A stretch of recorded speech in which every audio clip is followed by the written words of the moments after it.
Mirëmbrëma, mirë se vini në emisionin në Shënjestër, mirë se vini në News 24. Ja të kritakojmë sërish pas një jave ndërprerje për shkak të zgjedhjeve parlamentare. Do të ndalemi sonte në emisionin në Shënjestër në dy tema dhe fillimisht do të flasim pikërisht për ngjarjen e rëndë mesnatën e kaluar që tronditi Durrësin. Ermir Dedja, 29 vjeçar, u qellua me plumba Kalashnikovi. Policia dhe prokuroria janë vënë në ndjekje të autorëve. Kush ishte ky personazh? Çfarë përfaqësonte ai, kush janë autorët e dyshuar nëse ka të tillë dhe cilat janë pistat kryesore të kësaj ngjarje të rëndë. Kjo do të jetë pjesa e parë e bisedës, do të kemi foto të viktimës, por gjithashtu edhe pamje të vendit të ngjarjes dhe të momentit të ekzekutimit. Për fat të keq, do ta bisedoj këtë temë me dy kolegë të nderuar, e po ashtu në pjesën e dytë do të flasim për një tjetër ngjarje të rëndë, për një spostim të një sage të gjatë hakmarrje dhe gjakmarrje nga rrësheni në qytetin e Vlorës. Bëhet fjalë për atentatin mafios ndaj Kristian Markut alias Kristi Bardhit. Një ngjarje e cila ka mbetur deri diku mister, është një person i arrestuar për krim të kushteve për të kryer vrasje sepse ka siguruar automjetin që është përdorur në atentatin mafios. Kush është i arrestuar i parë për këtë ngjarje? Përse prokuroria dhe policia kanë ngelur pikërisht në këtë fazë të hetimit dhe çfarë deklaruan shtetasit nga Kosova që shitën automjetin që u përdor në krim? Çfarë dyshojnë hetuesit në lidhje me ekzekutimin mafios të Kristian Bardhit? Do të kemi materiale ekskluzive, por gjithashtu për herë të parë do zbardhim edhe dosjen hetimore për të arrestuarin e parë Erald Cenaj. Përpara se të ndalemi tek pjesa e parë, pra tek ekzekutimi mafios në Durrës, një ngjarje e rëndë që duhet thënë ndërkohë që ne po përgatiteshim për emisionin, u regjistrua në Durrës, një ngjarje që duket se trondit balancat e botës krimit në këtë qytet. Do t'ju prezantoj fillimisht të ftuarit e mi, do të kem Andi Borën. Faleminderit. Mirëmbrëma, mirë se erdhe. Ju jeni autor dhe drejtues emisionit Sken Krimi. Emision interesant, kam qenë edhe unë aty, e ftuar. Si për herë me shumë të reja dhe detaje. Elker Bushkollaj nga Syri Televizion, mirëmbrëma, Elker, mirë se erdhe. Faleminderit. Si gjithmonë i papërtuar dhe unë duhet ta them gjithmonë që të falenderoj që nuk kursehesh. Faleminderit për vlerësimin. Do shkojmë në një video, në një moment ku sipas të dhënave, nëse regjia më ndihmon, tek momenti i vrasjes. Bora, mund ta komentojmë së bashku, ky është momenti i ekzekutimit. Kemi të reja në lidhje me këtë ngjarje, ku mbeti i vrarë Ermir Dedja, çfarë përfaqëson ky personazh? Atëherë, për këtë ngjarje çfarë mund të themi, domethënë duke parë edhe këto pamjet, ngjarja ka ndodhur në lagjen numër 18 të qytetit të Durrësit. Duhet të thënë që qyteti i Durrësit prej disa kohësh nuk ka pasur ngjarje të rënda kriminale të kësaj natyre dhe duket se kjo është një lloj tronditje përsëri për këtë qytet. Po ta shikojmë, Andi, mund ta shohim pak me kujdes. Video në pikërisht momenti i kalimit të automjetit, automjeti me ngjyrë të bardhë, i cili është përdorur nga autorët e dyshuar, nëse regjia mund të na rikthej her pas here. Që futet kundravajtje në këtë, është një sens kundravajtje. Të shohim makinën sa për makinën ngjyrë bardhë që futet kundravajtje. Paraprakisht, dyshohet që kanë qenë dy persona në këtë makinë. Nga informacionet që kemi, njëri shofer dhe tjetri i cili ka pasur kallashin dhe që ka ekzekutuar me breshëri. Ermir Dedja, 29 vjeç. Po, nëse na lejon regjia, mund ta kemi me audio këtë moment, pra është një moment tronditës, duhet thënë, momenti kur njerëzit janë të terrorizuar se pikërisht nuk e di nëse mund ta rikthej momenti kur dëgjohen krismat e Kalashnikovit, momentin kur automjeti kalon, dhe patjetër do ta rikthejmë her pas here sepse doja të sillja edhe atë momentin tragjik kur qytetarët fillimisht nuk e kanë kuptuar çfarë ka ndodhur, po ta shikoni pas krismave, po ta shikosh dhe analizosh me kujdes, njerëzit largohen të terrorizuar, janë pikërisht këto momentet. Atëherë Andi, po më thoje? Kalon makina në këtë moment dhe do të shohim që pas pak sekondash kemi edhe të shtënat. Ermir Dedja, nga sa mësohet, nga kqyrja e pamjeve të sigurisë, kamerave të sigurisë në atë zonë, ka qenë duke ecur në këmbë në atë moment, kur është filluar me breshëri Kalashnikovi. Këtu e momentet, që kemi dhe qenin që fillon lëviz, domethënë personat nga të shtënat e Kalashnikovit. Ja, këto janë efektet nga ajo momenti. Duhet thënë që ky personazh për natyrën e kriminalitetit, nga çfarë ne njohim, ka pasur precedent penal, nga çfarë ne dim. Po s'dua të shkoj deri tek precedenti se do flasim, por dua të qëndroj pak te mekanizmi. Pasi është qelluar, është gjetur automjeti i djegur, ku është gjetur, ku dyshohet që është vjedhur, kush janë pistat kryesore, cilat janë pistat kryesore ku po hetohet? Paraprakisht, targat dyshohen që kanë qenë të vjedhura, çfarë ka konstatuar policia, automjeti është gjendur i djegur në fshatin Gërdec. ka qenë i shkumbuar dhe brenda është gjetur edhe një armë Kalashnikov, që dyshohet se është përdorur pikërisht për të kryer ekzekutimin e Ermir Dedjas. Ajo çfarë po bën grupi hetimor në këtë histori është që po këshyr pamjet e sigurisë në zonë dhe në dalën e qytetit të Durrësit për të parë se nga ku ka kaluar dhe për të bërë të mundur, nëse do të mund të identifikojnë në ndonjë kamerë sigurie se kush mund të jenë autorët e kësaj vrasje. Siç e thash, dyshohet për 2 persona deri në këto momente që po flasim. Një ka qenë arma e përdorur nga çfarë është gjetur, që sigurisht tashmë do duhet shkojë edhe për të bërë dhe këshyrja dhe ekspertiza balistike për të parë pra të gjitha detajet kriminalistike të kësaj ngjarje të rëndë. Ngjarja ka ndodhur në orën 23:55 minuta. Po, sepse është raportuar shumë me vonesë nga policia, ka një, mund ta themi, ka ndodhur një lapsus. Mund të themi që lapsus nga ana e policisë, se nuk besoj që për çështje minutash policia do duhet të bënte ndonjë devijim. Sepse raporton rreth orës 1 të mëngjesit, thuajse një orë më vonë ngjarjen nga momenti ku ka Kam ndodhur. përshtypjen që mund të jetë njoftim, sepse ka ardhur edhe te grupi policisë Durrësit, ka ardhur me forward, pra nuk është diku tjetër është përgatitur si informacion dhe kam përshtypjen këtu mund të ketë një lloj çedimi për sa i përket. Po ta mbaroj ande logjikën. Klodi, ne duhet ta theksojmë që policia e Durrësit nuk është as po themi 100 metra nga vendi ku ka ndodhur ngjarja, dhe aty pak vite më parë shkruar edhe një tjetër vrasje. Do të thonë shumë afër ka qenë vrasja. Edmond Çekiçi. Ka qenë ekzekutimi i Edmond Çekiçit. Dhe rrugët për dal nga ajo zonë, për të ardhur deri në Gërdec janë shumëta për vërtetës. Është rruga e re, rruga vallëzërimi nga zona e Durrësit të Ri, është autostrada, mund të jetë edhe segmenti vjetër dhe unë besoj që nëse policia ka vullnet dhe do t'i qëmtoj me vëmendje ato kamera sigurie, pasi është një zonë që ne ju referuam si zona pranë qendrës shëndetësore, por është një zonë plot me biznes, aty kemi biznes të vogla. Pranë policisë shumë. Të cilat kanë kamera sigurie dhe aty do të kuptohet nëse kemi të bëjmë një ndjekje që vijon prej ditësh. Zotëria jetonte një banesë me qira në qytetin e Durrësit, në lagjen 11, që mos gabojmë është diku afër qendrës, ndërkohë nuk dihet se çfarë aktiviteti po kryent apo kë po takonte në atë orar, paktën nga pamjet filmike duke që 2 personat aty ose janë kalimtar të rastësishëm ose janë banor të zonës që qëndrojnë deri. Po flas për ata që largohen me vrap në momentin që ato që largohen me vrap. Nuk gjykoj që të jenë bashkëpunëtor të tij, pasi duket që janë të panikosur në atë moment, edhe momenti që i thot hajde këtu duket sikur e një personin që është nga krahu tjetër i rrugës, pra i jep njohje.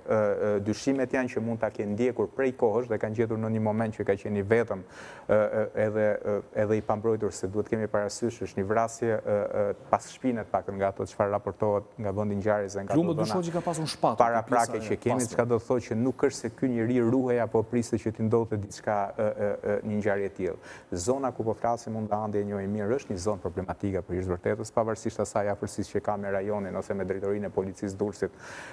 Ka aktivitet kriminal, por duhet parë e shkuar akti. Ajo është arrestuar, mos gabon, si pjesë e grupit të atyre. Po ja, pyesim pak Antin dhe kthehemi më pas tek motivet.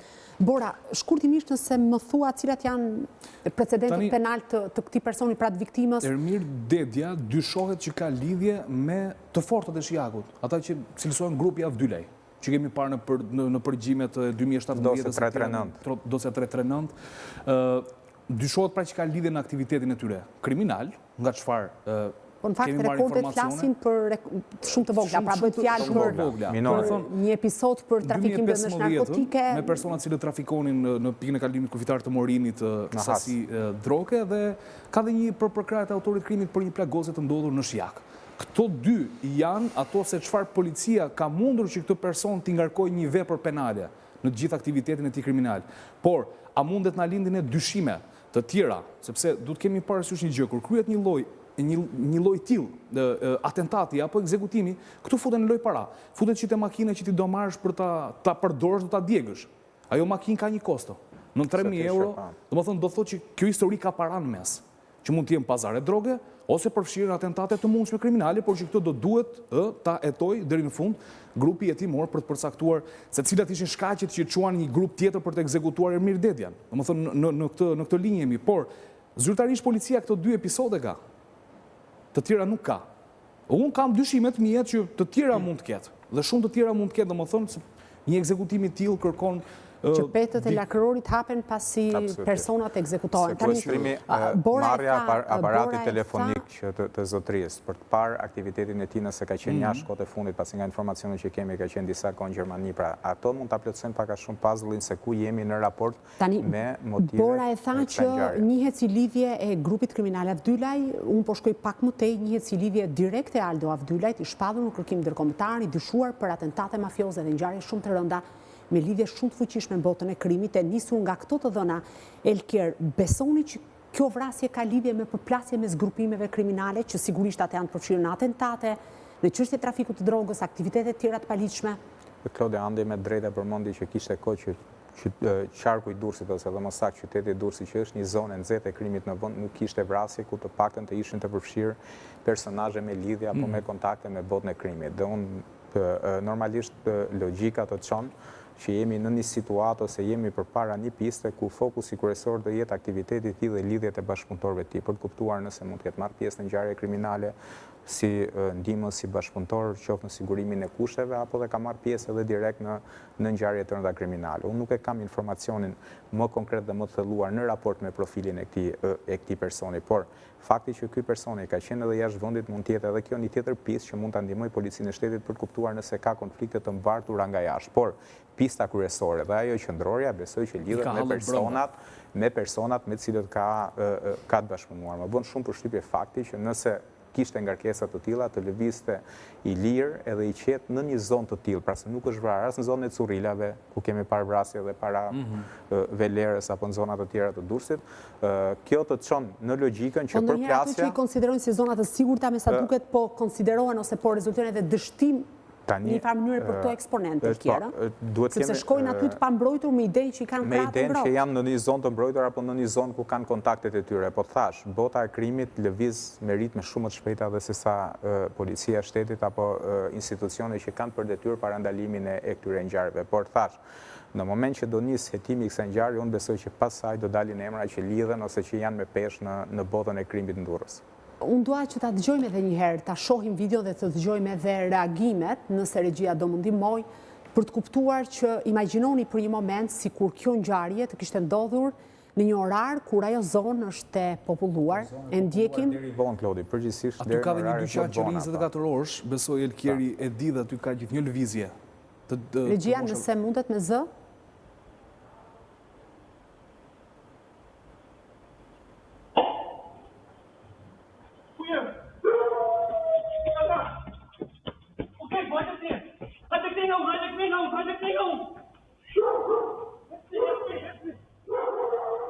E riktheva sërish këtë video dhe e dëgjuam edhe me audio për të dhënë të qartë atë se çfarë qytetarët kanë përjetuar në një moment të tillë, tragjik duhet thënë, një moment që në fakt nuk i shkon për shtatë Shqipërisë, edhe atentatet mafioze her pas here po e trondisin. Jo vetëm Durrësin, por shumë qytete. Do kthehemi Elkier, por dua ta sqaroj. Imagjinoni për një moment sikur kjo ngjarje të kishte ndodhur në një kohë kur aty kishte fëmijë që shkojnë në shkollë, kishte njerëz që shkojnë të ngarkuar dhe me vrap për punën e tyre.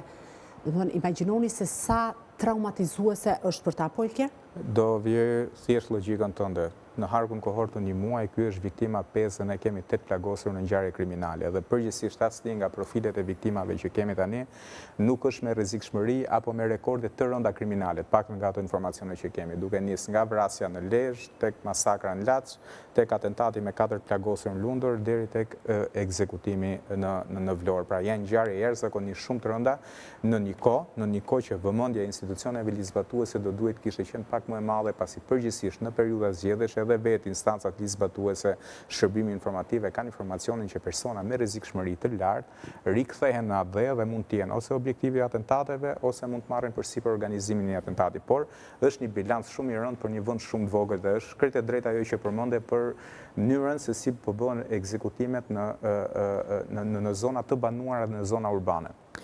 Ne do shkojmë në pjesën e dytë të emisionit, sikur se thash, emisioni në Shënjestër do të zbardh për herë të parë dosjen hetimore që lidhet me atentatin mafios ndaj Kristian Markut ose Bardhi. Do të kemi detaje interesante për mënyrën se si është bler automjeti që u përdor në ngjarje, çfarë kanë deklaruar shtetasit nga Kosova, çfarë dyshon prokuroria, kush janë personat e pyetur, cili është identikiti i autorit të dyshuar për këtë ngjarje dhe pse saga e hakmarrjes dhe gjakmarrjes u zhvendos nga Rësheni për në Vlorë. Ndjeki materiali dhe kthehemi më pas për bisedë në studio.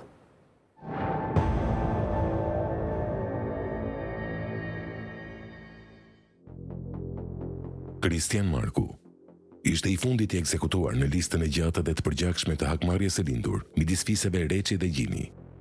Ai kishte kohë që rinte i fshehur dhe lëvizte sa në një cep të Shqipërisë në tjetrin, me qëllim për të shpëtuar plumbave që deri më tani kishin marrë shumë jetë njerëzish midis dy fiseve, që nuk kanë kursyer asnjë mjet për të larë sapet me njëri tjetrin.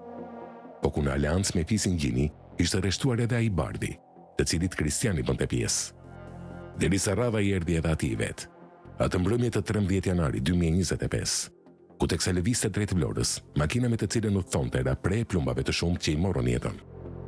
Një jetë e cila sikur të mos mjaftonin telashet e shumta që fisi i tij kishte me atë Reçi, kishte parë përfshihej edhe atë vetë në ngjarje të shumta kriminale, të cilët e kishin shoqëruar kudo me prapësitë e veta.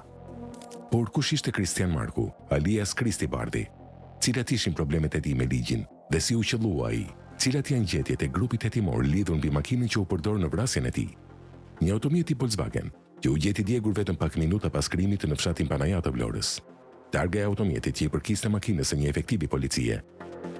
Por përpara se të shkojmë te gjetjet e grupit hetues, me interes është të mësohet se si Kristian Marku u qellua brenda makinës së tij. Njoftim që erdhi në sallën operative të policisë rreth orëve të para të mbrëmjes, fillimisht si aksident, por që shpejt u kuptua se ngjarja kishte lidhje me një atentat të mirë organizuar. Më datë 13 janar 2025, shërbimet e policisë kanë marrë njoftimin se në autostradë në fshatin Novosel pranë një karburanti, një automjet është përplasur me trafik ndarsen dhe përpasoi drejtuesi ka humbur jetën.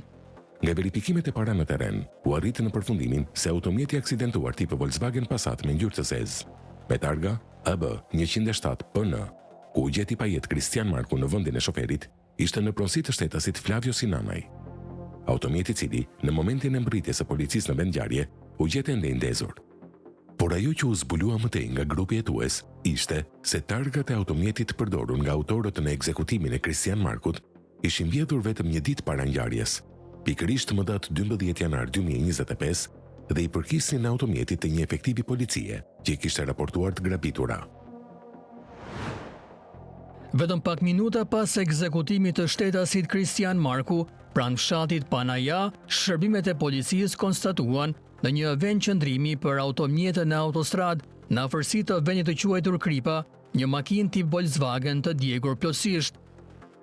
Automjeti ku pranë tij u gjet në tokë edhe një targë AA 300 ZD, që pas verifikimeve rezultoi se më datë 12 janar 2025 ishte raportuar e vjedhur nga shtetasi EM, banues në Novosel, me detyrë punonjës policie në DVP Vlorë, targë që i përkiste automjetit të tij, i markës Fiat Model Punto. Ashpërsia me të cilën u qelluan ndaj makinës me të cilën u thonte mbrëmjen e 13 janarit Kristian Marku, u pa edhe tek plumbat që ai mori në trup. Plumba që rezultuan fatal për jetën e tij, duke mos i dhënë asnjë mundësi shpëtimi. Teksa makina me të cilën lëvizte u qellua në krahun e saj të majt, si dhe në anën e përparme. Gjatë verifikimit të automjetit me targë AB 107 PN me të cilën lëvizte viktima Kristian Marku, u evidentuan dëmtime të shumta të shkaktuara nga qitjet me armë zjarri në dyert e anës së majt të mjetit, si dhe thyrje të xhamave të dyerve të kësaj ane, si dhe xhamit të përparm të anës së djathtë, ku në trupin e viktimës u gjetën 11 plagë nga të cilat 10 në pjesën e busit, që kanë rezultuar vdekje prurse. Por ndërsa Kristian Marku humbi jetën tragjikisht në këtë atentat, të gjitha energjitë e grupit hetues u ndalën te kërkimet se kujt i përkiste makina tip Volkswagen Golf 5 ngjyrë zezë nga ku ai u qellua. Ku edhe pse në fillim ekspertët nuk mundën të shquajnë numrin identifikues të shasisë për shkak të shkrumbimit të mjetit, ata mundën që vetëm një ditë më pas të mësonin edhe këtë numër dhe të shkonin fillimisht te poseduesit e saj jashtë vendit. Fillimisht grupi hetues e pati të pamundur të dallojë numrin identifikues të automjetit me të cilin u qellua Kristian Marku, por më datë 15 janar 2025, nga rikqyrja, numri i motorit u arrit të identifikohej si BKC 135512 dhe numri identifikues i kambios së makinës ishte me numër fundor 370609. do të ishte pikërisht identifikimi i numrit të shasisë të automjetit që u përdor në krim, që do të çonte grupin hetues edhe te emrat e parë që ishin posedues të mjetit tip Volkswagen Golf 5, nga i cili u qellua Christian Marku. Automjet që ishte regjistruar në Sloveni, por që më pas kishte mbërritur në Shqipëri nëpërmjet pikës së kalimit kufitar me Kosovën.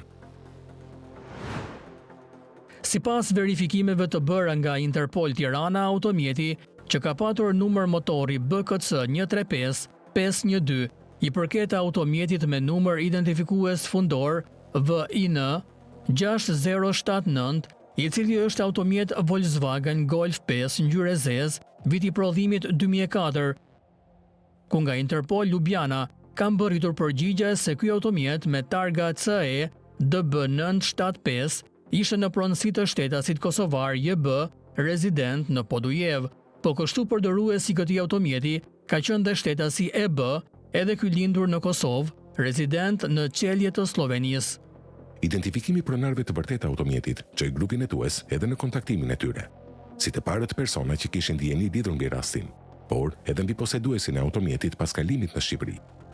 Përpara grupit hetues, EB pranoi se automjeti që u gjeti shkrumbuar në fshatin Panajat të Vlorës ishte në pronësi të vllajt të tij IJ, dhe se ishte në dijeni të plotë të faktit se ku ishte shitur ky automjet.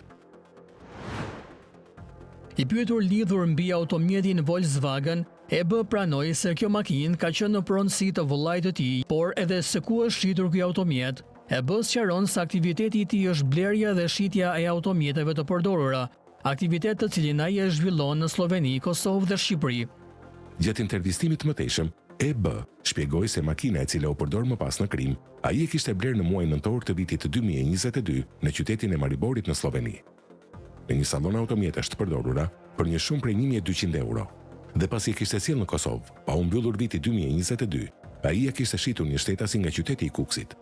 Sipas rrëfimit të tij, ky shtetas ishte Erald Cenaj, i cili nga ana e tij e kishte porositur disa herë se nëse gjente automjete të tipit Golf apo Turan, të bënte foto dhe t'ia kalonte atij. Dhe nëse Eraldit do t'i pëlqente ndonjë prej makinave, t'i thonte që t'ia çonte në Kosovë. Më datë 4 dhjetor 2022, unë i dërgova Eraldit në numrin e tij në WhatsApp, që unë e kisha të regjistruar Shqipnia, disa foto të makinës Golf që nuk kishin targa. Pasi pa fotot e Eraldi, më telefonoi duke më pyetur për gjendjen fizike të makinës. Pasi biseduam për detajet, eram dakord që ai ta blinte makinën për shumën 1700-1800 euro dhe makinën t'ia sillja deri në pikën e kalimit kufitar të Morinës në Kukës. Por sipas me njëherë pasi mbylli bisedën me Eraldin, ai mori në telefon vëllain e tij IJ, të cilin e porositi që të marrë me njëherë makinën dhe ta çojë në Morinë, aty ku e priste Eraldi. Makinë me targa CE DB 975, e cila deri në këtë moment ndodhej në oborin e shtëpisë së tyre në Podujev, aty ku ndodheshin edhe çelësat e automjetit. Po kështu, thotë se i dërgoi IJ edhe numrin e Eraldit, me qëllim që të lidheshin së bashku për dorëzimin e makinës në Morinë.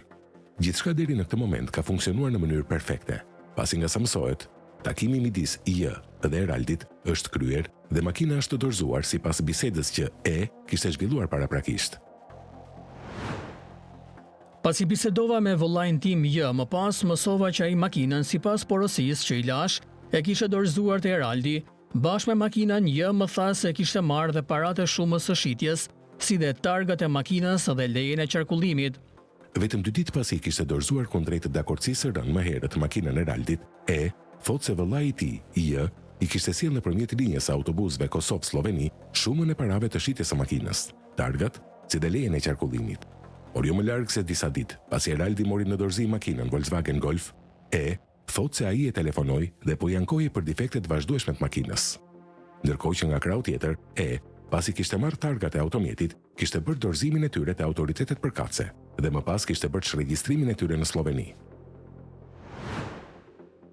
Pasi vëllai im më solli nëpërmjet linjës së autobusëve Kosovë-Sloveni, shumën e parave me të cilën u shit makina, si dhe targa dhe lejen e qarkullimit disa ditë më pas, Eraldi më mori në telefon dhe filloi të më ankohej për defektet e makinës, ndërkohë që më datë 8 dhjetor 2022, unë dorëzova në Sloveni targat, si dhe që regjistrova lejen e qarkullimit, procedurë për të cilën disponoj edhe dokumente për këtë shërbim.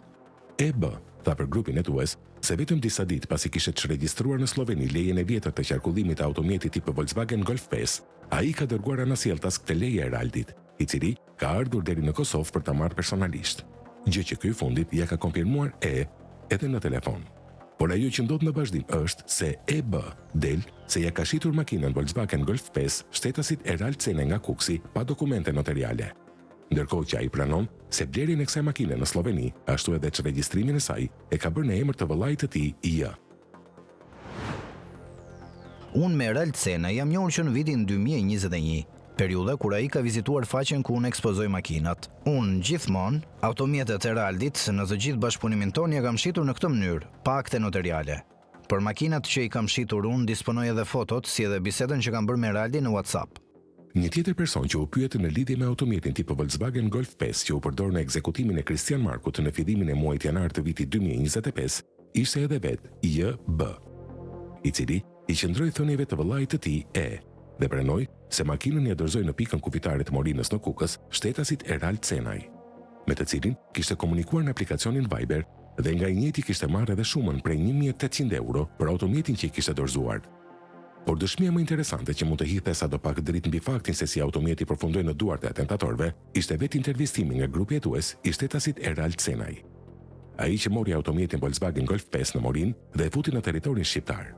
Erald Cenaj tha se tregtinë e makinave të përdorura e kishte nisur që në vitin 2021 dhe se gjatë kësaj kohe kishte bler mjaft makina të tilla nga fushë Kosova apo persona që I sillnin nga jashtë territorit shqiptar. Tregtinë e makinave të përdorura unë kam nisur që në vitin 2021, kryesisht nga fushë Kosova, po persona që I sjellin nga jashtë. Për shitjen e këtyre makinave, unë nuk përdor kontrata notariale, por fatura shitje. I pyetur në lidhje me bashkëpunimin me vëllezrit B nga Podujeva e Kosovës, Erald Cenaj nuk mohoi që kishte njohje me ta, por ai po kështu pohoi se nga vëllezrit kishte njohje vetëm me dhe jo me J. Që sipas tij, nga sa I kujtohej, I kishte bler edhe një automjet Volkswagen tip Golf 5 me ngjyrë gri dhe një tjetër po të kësaj marke me ngjyrë të zezë. Nga me sa më kujtohet, unë kam bler disa automjete, të cilat unë më pas I kam shitur, midis të cilave edhe një Volkswagen tip Golf 5 me ngjyrë gri, si dhe një tjetër po të kësaj marke me ngjyrë të zezë. Por me interes për grupin hetues ishte pikërisht makina Volkswagen Golf 5 ngjyrë zezë, që Erald Cenaj kishte bler te EB. Makinë e cila, disa vite më pas, u përdor në ekzekutimin e Kristian Markut në fshatin Novosel në Vlorë. Unë nuk e mbaj mend se kujt ja kam shitur këtë makinë. Ajo që di është se automjeti Volkswagen Golf 5 me ngjyrë të zezë nuk I kam bërë dogan, kurse makinave të tjera që kam bler te EB u kam bërë dogan, por për asnjë prej këtyre automjeteve nuk kam bërë kontratë shitblerje. Por dyshimet e grupit hetues mbetën të tilla se Erald Cenaj nuk po tregonte të vërtetën se kujt ja shiti makinën Volkswagen pasi ja bleu EB nga Kosova, rezident në Sloveni. Ndaj për këtë arsye, ai u mor edhe një herë në pyetje nga grupi hetues. Ndoshta me mendimin për të mësuar të reja të tjera lidhur mbi personat që përdorën makinën e krimit në vazhdim. Shtetasi Erald Cenaj u mor sërish në pyetje, por ai tashmë nuk pranoi të flasë. Në deklarimin e tij ai tha se do t'jap shpjegim vetëm në praninë të avokatit të zgjedhur nga familjarët e tij. Për këtë arsye, më 25 janar 2025, Prokuroria e Vlorës vendosi ndalimin e shtetasit Erald Cenaj si person I dyshuar se ka kryer veprën penale të sigurimit të kushteve dhe mjeteve për të kryer vrasje. Por pavarësisht këtij dyshimi, Erald Cenaj ngriti pretendimin se EB dhe IEB nuk kishin asnjë dokument që të vërtetonin se automjetin Volkswagen Golf 5 I e kishin shitur atij. Çka sipas tij përpasoj nuk mund të merret I mirëqen pretendimi I tyre, sikur ata ja kanë shitur atij këtë makinë. Erald Cenaj është shprehur se në rrethana të tilla nuk mund konsiderohet dyshim I arsyeshëm I bazuar në prova, vetëm me dëshminë e dy personave të cilët, sipas pretendimit të tij, patjetër që ata do të tentojnë ta heqin nga vetja automjetin në fjalë për shkak të ngjarjes së ndodhur. Por ajo që duket se e ngatron edhe një herë këtë histori është fakti se pas kontrollit të telefonit të shtetasit kosovar, EB delse në komunikimet e tyre në WhatsApp nuk ka dakordsi lidhur mbi shitjen e makinës, që pas disa vitesh u përdor në një krim në atë të vrasjes më 13 janar 2025 të 30 vjeçarit Kristian Marku. Nga këshyrja e bisedave telefonike, nuk rezulton që EB dhe Erald Cenaj të jenë dakordsuar me njëri tjetrin për blerjen e kësaj makine, si dhe nuk kanë biseduar as për çmimin e blerjes dhe as për t'ia dërguar në Shqipëri këtë automjet, si kundër EB pretendon. Po kështu, sipas grupit e tuaj, sipas kontrollit që është bërë aparati telefonik të EB, delse në komunikimet që ai ka me Erald Cenaj, shfaqen vetëm disa fotografi të një automjeti, ku EB i thotë Erald Cenaj që kjo është makina, dhe ky i fundit i kthen përgjigje që makina ka disa djegje dhe ka nevojë për lyerje, por që në asnjë moment nuk pohon blerjen e kësaj makine. Ndërkohë që nga kqyrja e telefonit të EB rezulton se ai ka edhe 2 thirrje pa përgjigje nga Erald Cenaj, që do të thotë, gjithmonë sipas grupit e tues, që ata nuk kanë komunikuar dot as nëpërmjet zërit në mënyrë që të ligjeronte pretendimin e tij që ka folur me Erald Cenaj. Por, edhe pse këto fakte janë kontradiktore me njëra tjetrën, ajo që bie në sy është se grupi i tues i ka ndalur kërkimet e veta vetëm te makina e krimit. Pa arritur do të shkojë në gjurmë të tjera që mund ta çonin te vrasësit që qelluan në mbrëmjen e 13 janarit 2025 ndaj 30 vjeçarit Kristian Marku. Siç tham, i fundmi një sage të përgjithshme me viktima të shumta, midis familjeve Reçi Gjini dhe Bardhi në Rrëshen. Një lum i pambarim të gjaku, që ndër vite është shtrirë jo vetëm në qytetin e vogël në veri të vendit, por edhe në Evropë. Hakmarrje që deri më tani ka marrë jetë të shumta njerëzore dhe që fundi ende nuk po i duket.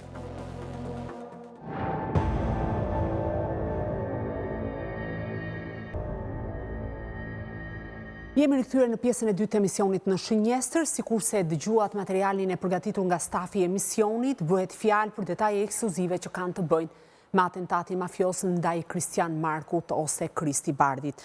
Bora, duhet ta nisim së bashku në gjitha atentatet mafioze, policia shkon deri aty sa arreston persona të cilët kanë siguruar automjetet, po duket sikur hetimi stopon pikërisht në këtë pikë. Janë vërtet kaq të paditur këta persona që sigurojnë automjetet, zgjedhin të heshtjen për shkak për të mos patur probleme, është policia dhe prokuroria e paaftë për t'i zbërthyer, si e lexon ti këtë? Do thoya që janë gjitha nga pak, domethënë në raste të caktuara mund të gjejmë persona të cilët kanë shitur makina dhe nuk flasin. Nuk flasin. Kemi të dhënat që ju sollët në këtë dokumentar janë fantastike për të kuptuar se deri në çfarë pike mundet që grupi hetimor të shkojë. Dhe shkoj deri tek personi i cili ka siguruar automjetin, por kaq. Nuk shkojmë dot se kush e ka marrë dhe kush mund të jetë autori i mundshëm që mund të ketë kryer ekzekutimin e Kristian Markut apo alias Krist Bardhi në këtë histori. Rasti Dobraçit. Personi i cili u arrestua, jo më larg se para 2 apo 3 ditësh, SPAK bëri kërkesë për lirimin e tij për të ndryshuar masën e sigurisë dhe e çoi me arrest shtëpie. Tani mund ta ketë bërë për qëllime të tjera, por ky person nuk ka folur. Nuk ka treguar diçka dhe ky person është personi konkret i cili akuzohet për vjedhjen e automjetit Range Rover në Durrës në prill të vitit 2024. Që më pasu përdor në masakër. Që më pasu përdor në masakër, pra dhe që u dogj. Ajo çfarë unë mund të them në këtë histori është që dhe mundet që prokuroria dhe grupi hetimor në tërësinë e veprimeve hetimore mund të çalojnë diku, sepse çfarë ndodh?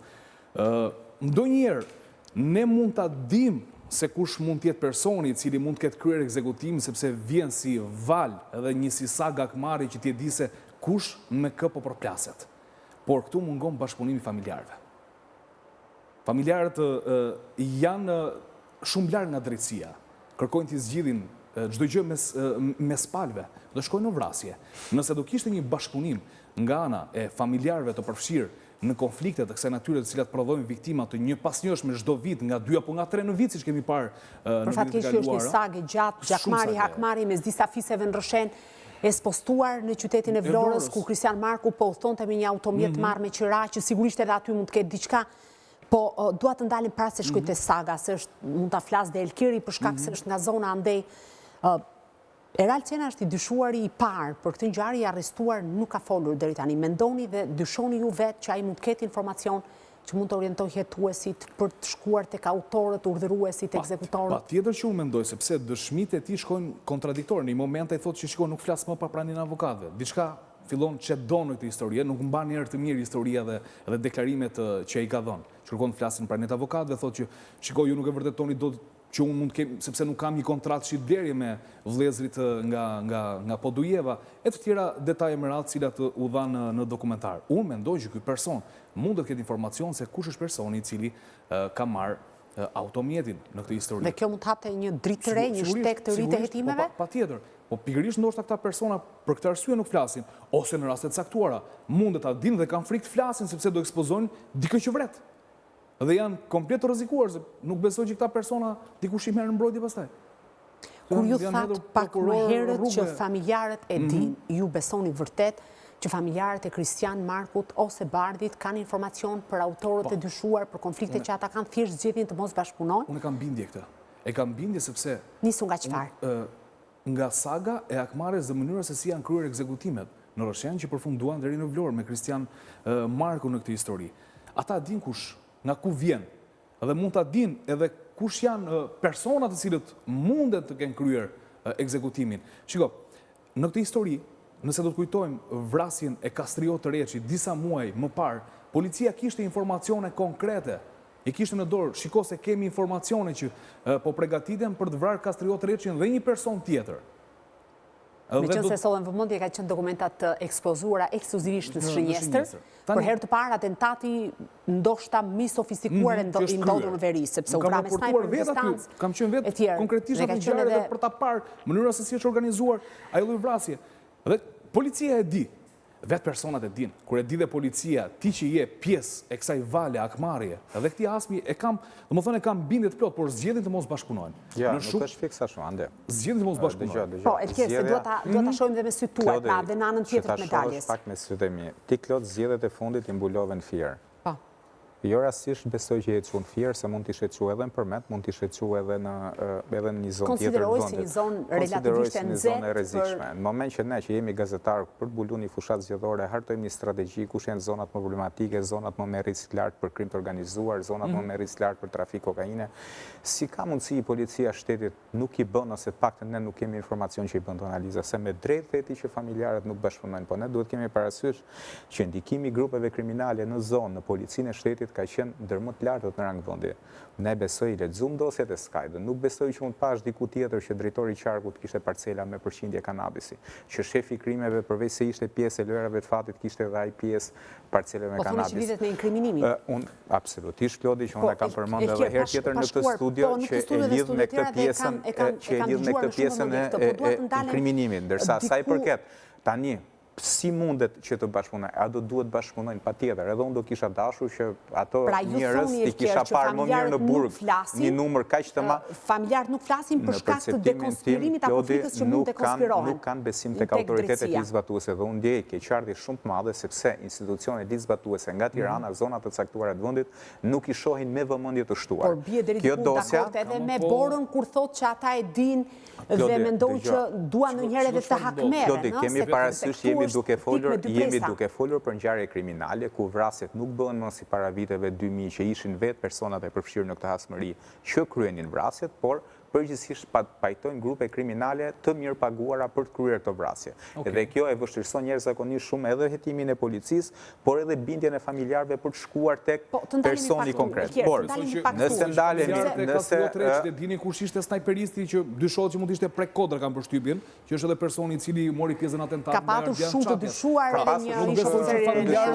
një dyshuar. Nuk është vetëm prek Kodra, paktën që del në ato përgjime, ka dhe personazhe të tjerë që dalin. Janë bërë disa krahasime ADN-je, është një histori shumë interesante ajo. Nuk besoj që familjarët e dinë, por ti e di se kush mund të jetë porosisin, nëse ti policia dhe grupet hetimore nuk shkojnë dot shumë rrallë. Ktu është problemi, tani ne duhet ta kërkojmë problemin te grupet hetimore që kanë mbetur te automjetet. Tu është problemi i grupeve hetimore. Po, ndalemi se këtë dua të diskutoj Elker. Në masakrën e Don Boskos është arrestuar vetëm personi i cili siguroi automjetin. Në masakrën e Dobraçit po ashtu.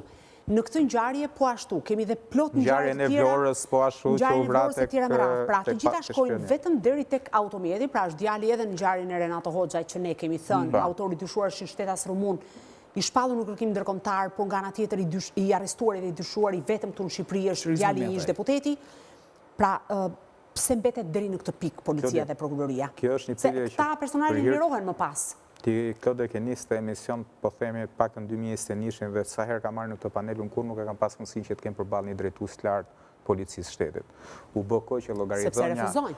Absolutisht që po pra Klodi, sepse llogaridhënia në institucionet e policisë shtetit për fat keq është në nivelet më të ulta, pavarësisht konsideratës që mund të kemi për kolegë që mbulojnë zyrën e shtypit, por fakti që drejtori i policisë del edhe flet për një plan masash për Giro d'Italia apo për ditën e parë të shkollës apo për ditën e fundit të shkollës, ndërkohë për ngjarje të tilla me sensitet të lartë Drejtori i ri i policisë shtetit, zoti Proda, ndjenjën time nuk ka shkuar në ato zona me risk lart për kriminore për të dhënë edhe një mesazh atyre qytetarëve, qoftë atje në Shkodër, apo qoftë në Lezhë, apo qoftë në Rrëshen, apo qoftë në Laç. Duhet kemi parasysh që ne kemi një sistem drejtësie që ka qetuar ndër vite. Drejtori Proda nuk doni për të thënë gjysmë fjale për fëmijët që ranë pre e një atentati mafioz dhe sot i pasbardhur. Apo për ngjarjen e Laçit dhe i vetmi koment që ka ne jemi këtu për policinë e shtetit, se në fund ditës zoti Proda është drejtori i policisë shtetit. Edhe jemi përballë fakteve që të gjitha këto ngjarje kriminale po mbeten vetëm tek persona që kanë shitur apo kanë siguruar automjetin.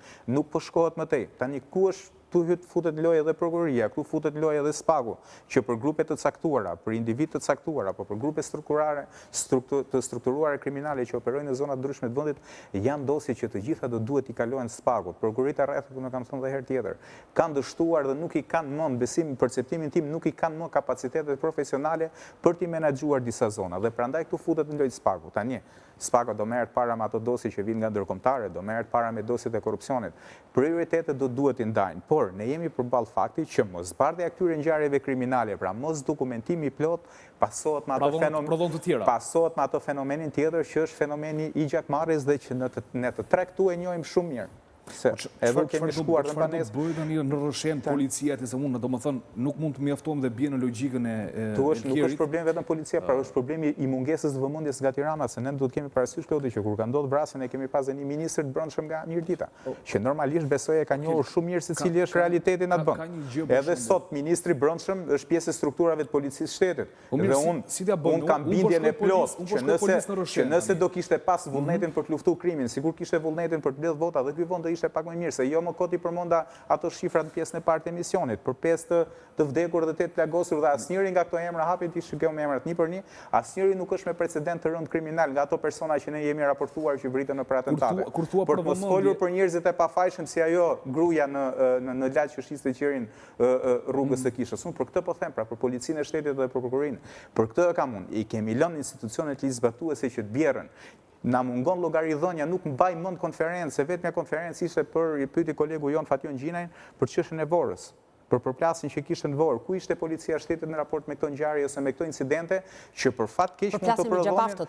Po, përplasjen me xhabaftët që për fat keq absolutisht shumë rëndë. Ishte një ngjarje rëndë, po që policia me patjetër do duhet ndërhynte që mos na përsëriteshin ngjarje të tjera të rënda që i kemi parë edhe në zonat e tjera. Dhe çfarë tha? Ishim shumë të angazhuar me gjyqtar. Jo, jo, duhet ketë prioritete policia e shtetit. Dhe një ndër prioritetet kryesore do të jetë rendi dhe siguria. Dhe pastaj te hetimi po që dën Klodi se ne kemi shumë ngjarje. Masë 90% zbardhen vetëm krimet në familje, që të bijem dakord për këtë pjesën. Krimet familje, apo vrasjet e pasionit zbardhen masë 90%. Të gjitha këto emisione që po bëjmë ne, janë ngjarje që janë të pasbardhura nga policia e shtetit. Besoni Andi që kjo historia zbardhja e kësaj ngjarje mund të ecë përpara, pra mund të ketë një shtek ku hetuesit të kapen edhe më pas të tërheqin atë fillin për ta zbardhur, se besoj që nga kjo ngjarje më pas efekt zinxhir mund të zbardhen dhe tjerat. Unë rikthej her pas here sepse realisht dua të lënë një farë mënyre një lloj apeli, alarmi, lloj arkivi që nesër edhe gazetarët të rinj, edhe studiues, edhe njerëz të cilët merren me studimin e kriminalitetit në vend të kuptojnë çfarë ka ndodhur. Dhe për këtë arsye insistoj në këtë pjesë. Pra mendoni që mund të ketë faktet flasin vetë, besoj për gjithsesi.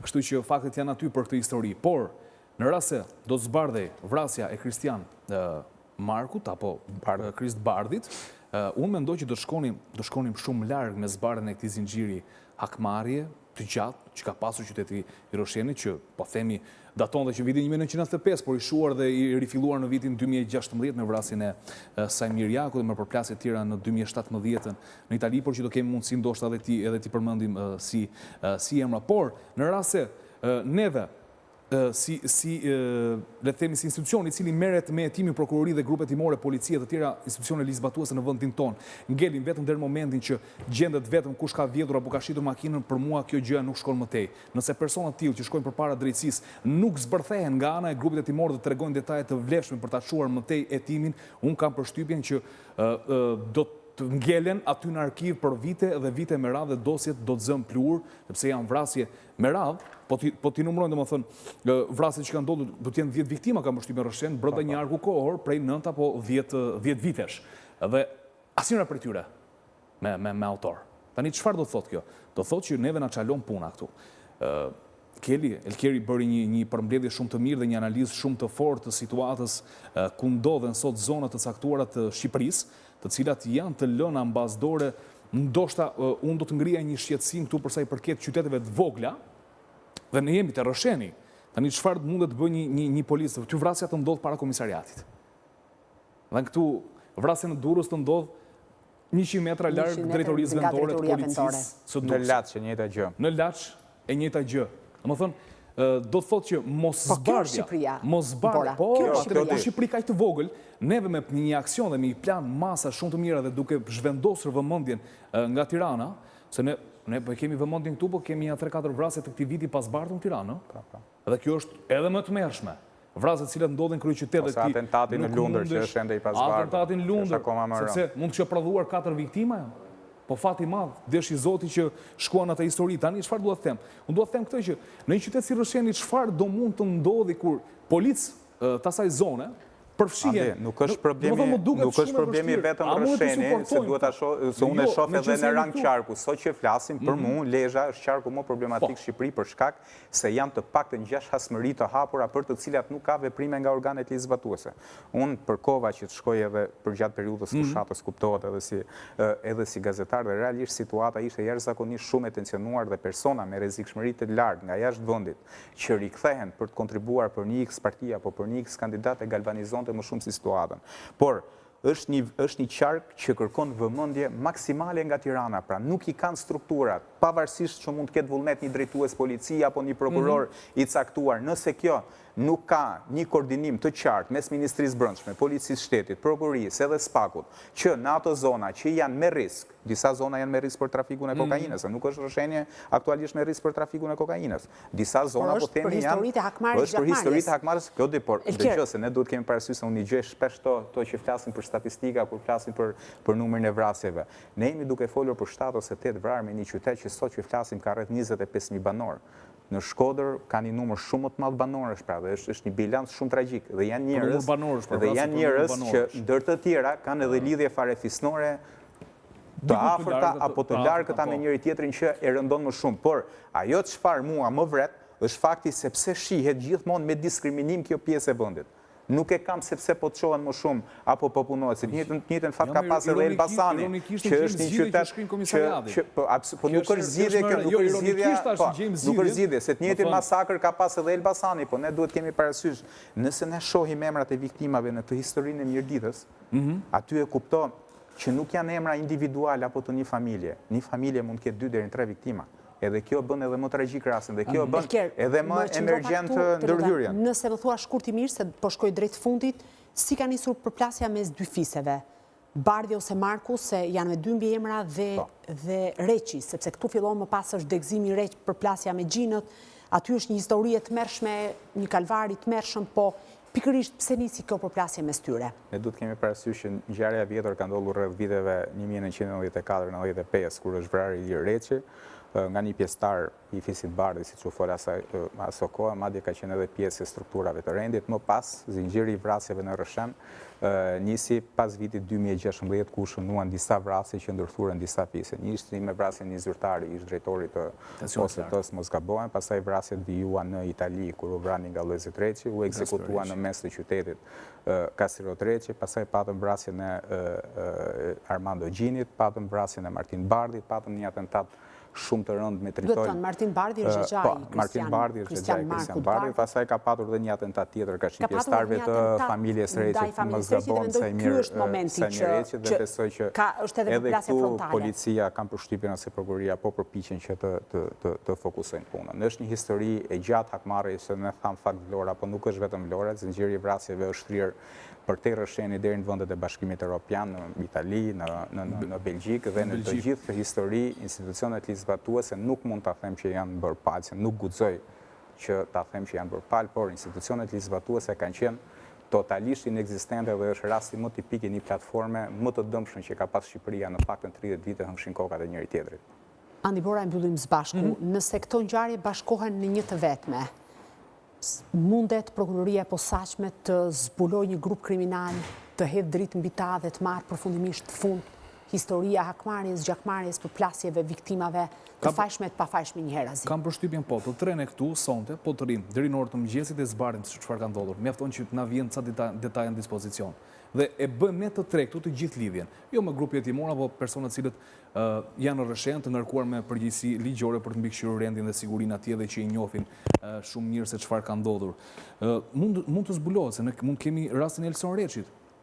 Është rasti konkret i cili u zbulua nga dekodimet e mesazheve Sky CC dhe që u zbulua në mënyra se si ky person ngulte aq fort me atentatet të dështuara ndaj Prenggjinit. Në 2020 ne kemi raportuar në Nisharak tek Ura, aty stacioni i fundit të Tiranës së Re, shpërthimi me tritol ndaj Prenggjinit, por ishte lodhur aq shumë ky person, Elson Reçi, në këtë histori derisa siguroi vendosjen e tritolit dhe që kreu atë shpërthim atje, por që rezultoi pa sukses sepse personi mbeti gjallë. Fatmirësisht në kuadrin njerëzor të gjës. Dhe ky person u shpall në kërkim dhe kishte lidhje me pothuajse të gjithë grupet kriminale që operonin në Shqipëri. Pra, nga rresheni një individ i lidhur ngushtësisht me shumë nga grupet më të frikshme që ti ke bërë pafundësisht emisione, unë kam raportuar kelje të tjerë me radhë. Nëse një dosje e vetme do na mjaftonte për të lidhur që nga 2016 edhe deri në vrasjen e Kristian Markut apo Krist Bardhit, në këtë histori kam përshtypjen do dalin degëzime shumë logjike për mënyrën se si janë kryer ekzekutimet. Goditur në njërin palë, goditur dhe dy nga pala tjetër.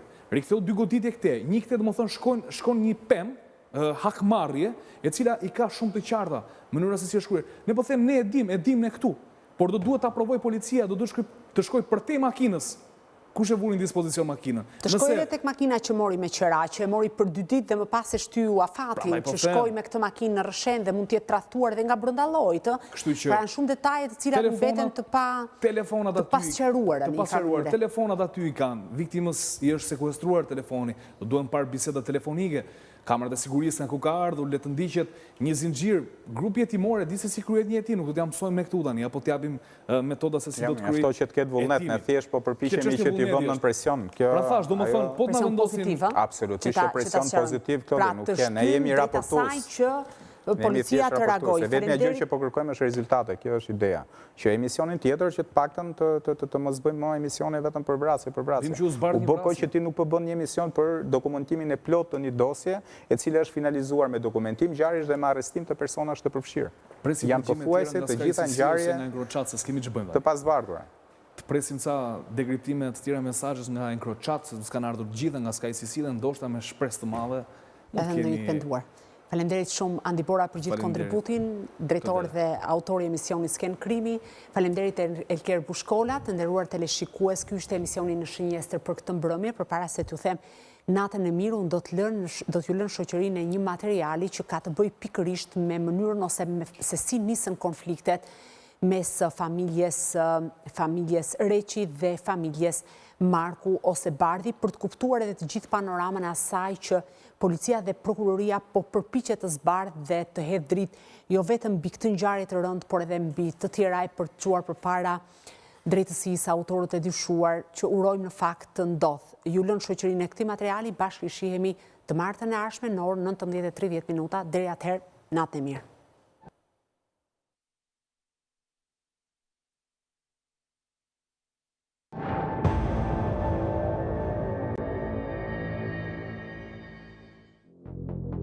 Por kush ishte 30 vjeçari Kristian Marku, Bardhi, nga Rresheni, dhe cilat ishin problemet e tij me ligjin? Një personazh me rekorde të shumta kriminale, të cilat i konfirmon edhe dosja e tij e pasur penale, u ai del si i përfshirë në shumë ngjarje që lidhen kryesisht me konfliktin e nisur shumë vite më parë midis familjes së Reçit dhe Gjini në qytetin e Rreshenit, dhe më pas familjes së tij Bardhi në këtë qytet, nga ku të përfshirë kanë qenë pjesëtar të ndryshëm të familjeve respektive. Anëtarët e familjes së Reçi, banesat e të cilëve ishin të parat ndaj të cilëve u ushtruan kontrolle në Rreshen në lidhje me ekzekutimin e Kristian Markut, por që gjatë mbështjesës së banesave të familjes së Reçi nuk u gjet asgjë jashtëligjshme që mund të implikonte ata në ekzekutimin e ndodhur mbrëmjen e 13 janarit të 2025 në Vlorë. Lidhur mbi ngjarjen e ndodhur në Vlorë, ku mbrëmjen e 13 janarit 2025 humbi jetën Kristian Marku Bardhi, Drejtoria Vendore e Policisë Lezhë ushtroi kontroll në banesën e shtetasit Martin Reçi, pjesëtar i fisit Reçi, por nga ky kontroll nuk u arrit të gjendej asnjë send i kundërligjshëm apo që kishte lidhje me ngjarjen e ndodhur, ndërsa ky shtetas ka pohuar konfliktin serioz midis familjes së tij dhe familjes Marku alias Bardhi. Por si ka nisur konflikti midis familjeve Marku dhe Reçi në Rrëshen? Dhe cili ishte konflikti që shërbeu që dy familje të kthenin armët kundër njëra tjetrës? A është alianca me fisin Gjini, ajo që po bret pjesëtarët e familjes Marku, apo ndryshe Bardhi? Një prishje pazari drogë në Itali midis Gaspar Reçit dhe Prenk Gjinit në vitin 2017, me bler 1 milion euro, që shërbeu si një prelud për të qëruar më tej hesapet me njëri tjetrin. Ku fillimisht, vrasja e parë që shërbeu për të hapur kutinë e së keqes midis dy fiseve, ishte ekzekutimi në qendër të Rrëshenit, më datë 9 shtator 2016, i drejtorit të linjës së tensionit të lartë për veriun të OSSH-s, Sajmir Jaku, i cili u qellua me breshëri Kallashnikovi, ndërsa po konsumonte kafen e mëngjesit me një mikun e tij në një nga lokalet më të frekuentuara të qytetit. Ku grupi jetues pati gjithmonë dyshimin se porositës i vrasjes së Jakut ishte Kastriot Reçi, një eksponent i rrezikshëm i krimit në qytetin e Rrëshenit, që ishte fuqizuar ndjeshëm për shkak të aktivitetit të tij të drogës në Itali, bashkë me vëllain e tij Gasparin. Por siç tham, kjo vrasje do të shërbente vetëm si ngritje e perdes së një skene të përgjakshme e cila nuk do të ndalej këtu, por që do të shpërthente në formën e saj më të vrazhd, sa në Shqipëri dhe jashtë saj. Viktima e radhës e këtij dufi do të ishte Gaspar Reçi, vëllai Kastriot Reçit, i cili u ekzekutua më 28 prill 2017 në kryeqytetin italian Rom. Gaspar Reçi, 43 vjeç, u shëllua në banesën e tij në Via Simeri Kriki, në Tor Vergata. Nga hetimet e palës italiane, nuk u arrit të identifikohej asnjë autor për ngjarjen. Personi vetëm që ishte me viktimën në banesë në momentin e atentatit rezultonte të ishte vajza e tij. I dyshuari kryesor i prokurorisë italiane për vrasjen e Gaspar Reçit ishte Prenk Gjini, dhe shkak duket se ishte bërë humbja e një sasie të madhe droge që kishte çuar edhe në nisjen e konfliktit midis të dyve. Ku në vijim të këtij konflikti, më datë 28 gusht 2018, u qellua me armë zjarri Arben Gjini, ushuriri Prenk Gjinit. Po për të krijuar një alibi sa më të besueshme se nuk ishte ai autori i vrasjes së Gaspar Reçit, Prenk Gjini shfaqet në një lokal në Tiranë në praninë të dajës së tij, ku qëndron për disa orë, por ky duket se është vetëm siparja e asaj që do të ndodhë më pas, pasi tashmë plumbat zhvendosen dhe fillojnë të qellojnë edhe në Belgjik. Aty ku më datë 6 shtator 2017, ekzekutohet në komunën Forest 31 vjeçari Kreshnik Gjini, që ishte nipi Sajmir Jakut, drejtorit të OSSH-s për veriun të ekzekutuar. Kreshnik Gjini, që u qellua për vdekje, vetëm 3 ditë përpara një vjetori të vrasjes së dajës së tij, ekzekutim që u krye në sy të kolegës së tij në lokalin ku ai shërbente, edhe që erdhi vetëm disa muaj pas vrasjes në Itali të Gaspar Reçit. Vrasja e Kreshnik Gjinit, që thuhet se u porosit nga Kastriot Reçi si hakmarrje e pastër për ekzekutimin në Rom të vëllait të tij Gasparit, por familja Gjini nuk do ta falte kurrë vrasjen e nipit të tyre në Belgjik, edhe pse ju desh të merrnin kohë për të përgatitur planin për të larë hesapet me Kastriot Reçin. Por para se Prenk Gjini të gjente shtegun për të hequr qafe Kastriot Reçin, duket se ky i fundit ishte një hap më përpara në planin e tij për të eliminuar pjesëtarët e familjes Gjini.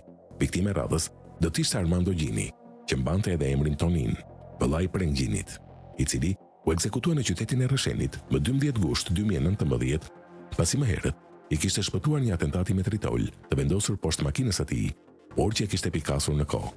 Vrasja e cila duket se përshpejtoi hakmarrjen për eliminimin e Kastriot Reçit. Informacione mbi planet e Prenk Gjinit për t'u hakmarrë për vrasjen e nipit dhe të vllait, të cilët në atë kohë kishte edhe policia, por që nuk mundi ta parandalojë eliminimin e Kastriot Reçit. Në bazë të informacionit që kemi më datë 8 nëntor 2019, thuhet se shtetasi Prenk Gjini është duke u përgatitur për t'u hakmarrë. Objektivi është Kastriot Reçi, i cili dyshohet se është organizatori i vrasjes së vëllait të tij. Po sipas informacioneve që kemi për këtë qëllim, Prenk Gjini ka dërguar familje në Itali, ndërsa vetë është duke qëndruar në Shqipëri për t'u hakmarrë. Po kështu, Prenk Gjini është duke u përgatitur për të vrarë 2 veta nga familja Reçi, ku objektivi kryesor është Kastriot Reçi, me të cilin ka pasur konflikte për shkak të trafikut të drogës. Edhe pse biznesmeni Kastriot Reçi lëvizte në Rrëshen në masa të larta sigurie, ky protokoll i rrept nuk i shpëtoi dot atij jetën.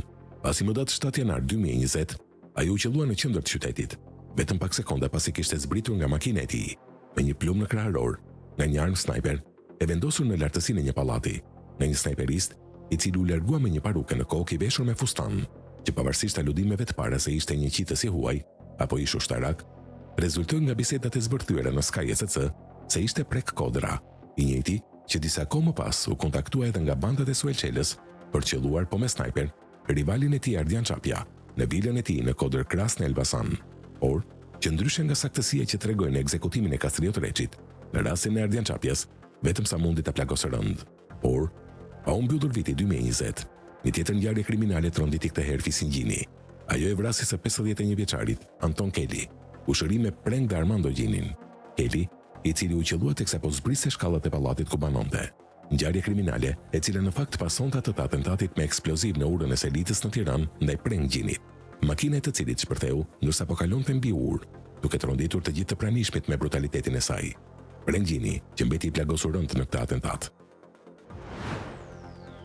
Preng Gjini deklaron se një vit më parë i kanë vrarë vëllain. Ai thot po kështu se nuk ka dieni për ndonjë konflikt apo hasmëri. Të njëjtën gjë mohua në dëshminë e tyre dhe familjar të Kastriot dhe Gasper Reçit, dy vëllezërve të vrarë në konflikt me familjen Gjini. Por edhe pse u duk se për disa kohë dy fiset Reçi dhe Gjini ulën qakrat midis tyre, ky hamencim rezultoi të ishte jo i vërtet. Pasi në këtë përplasje u futën edhe pjesëtarët të familjes Bardhi, që ishin në anën e fisit Gjini, siç ishte e tillë edhe ngjarja e datës 26 qershor 2023, ku thuhet se Kristian Marku alias Kristi Bardhi, rreth orës 19 të mbrëmjes të kësaj date, qelloi në qytetin e Rrëshenit në drejtim të shtetasit Sajmir Reçi, ku të përfshirë në këtë ngjarje ishin edhe Erind Bardhi dhe babai i tij, 58 vjeçari Martin Bardhi. Ky i fundit që u la në liri nga gjykata e Lezhës për atentatin ndaj Sajmir Reçit, pasi solli prova filmike se në muajin mars kur ndodhi përplasja me armë, ai ndodhi në një vend tjetër, të ndryshëm nga ai krimit. Por edhe pse kishte 2 muaj që kishte fituar lirin, Martin Bardhi thuhet se nuk dilte shpesh në qytet. Ai shihej rrallë në qarkullim, ndërsa vetëm ditët e fundit, para se të binte pre atentatit, kishte filluar të shpeshtonte vizitat në lokalin e tij, gjë që me sa duket e kishin vënë re edhe armiqtë e tij, të cilët kishin kohë që prisnin çastin e duhur për t'u hakmarrë ndaj tij. Mundësi që u erdhi në shteg mëngjesin e datës 27 shtator, kur Martin Bardhi la sërish banesën për të vizituar lokalin e tij në qendër të Rrëshenit, aty ku edhe u ekzekutua ndërsa po pinte kafen. Ndërsa viktima e 10 e kësaj sage hakmarrje të përgjakshme midis fiseve Reçi Gjini dhe Bardhi u bë Kristian Marku, që la pas edhe një fëmijë vetëm disa muajsh që nuk pati mundësi ta shijojë baban e tij, që u ekzekutua më 13 janar 2025 pranë fshatit Novosel në Vlorë.